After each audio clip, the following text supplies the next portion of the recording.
The Victorian coroner has found a perfect storm of police deficiencies helped James Gargasoulis evade capture before his deadly rampage through Melbourne's CBD.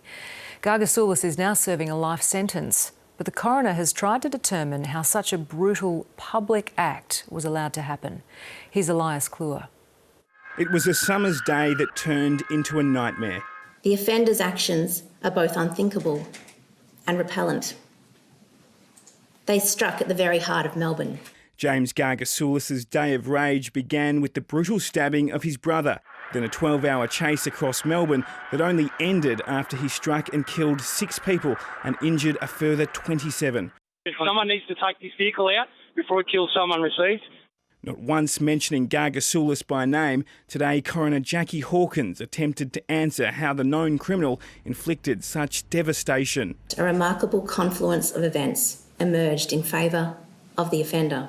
The coroner found senior police displayed a lack of leadership and oversight and a staunch belief in a plan to negotiate a surrender with a delusional man, which was destined to fail.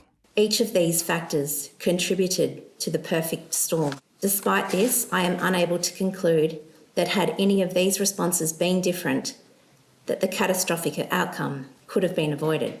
Coroner Hawkins also found the pursuit policies in place that day made officers feel paralysed and reluctant to act assertively for fear of recrimination.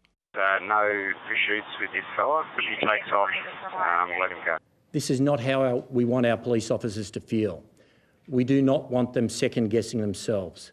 The coroner said it was agonising that despite events leading up to the rampage, such a violent, drug-fuelled, psychotic and delusional perpetrator was able to just slip through the cracks and evade police interception.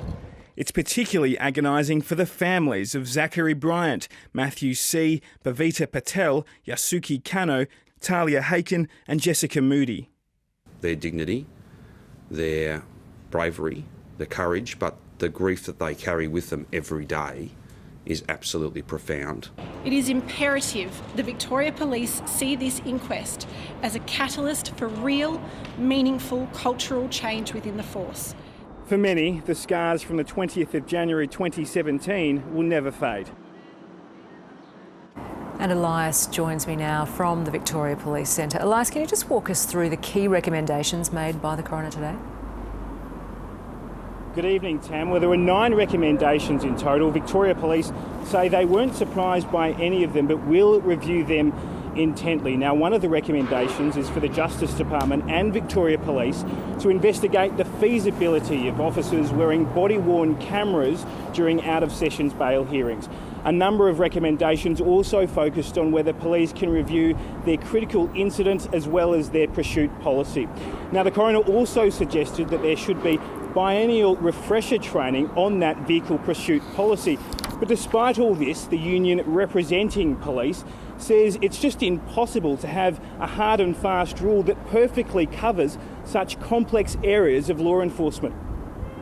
Clearly, policing is dynamic, and no set of rule books, no single policy will ever have all of the rules or all of the actions that members need to take in every set of circumstances. We need to give them the capacity to assess situations and to determine what the appropriate actions, sometimes they will be extreme, are required to deal with situations as they unfold. Now, Victoria Police were in for some stinging criticisms today, Tamara, but both the coroner and the police themselves agreed that all the officers involved on that day did the best they could. Elias Kluwer, thank you.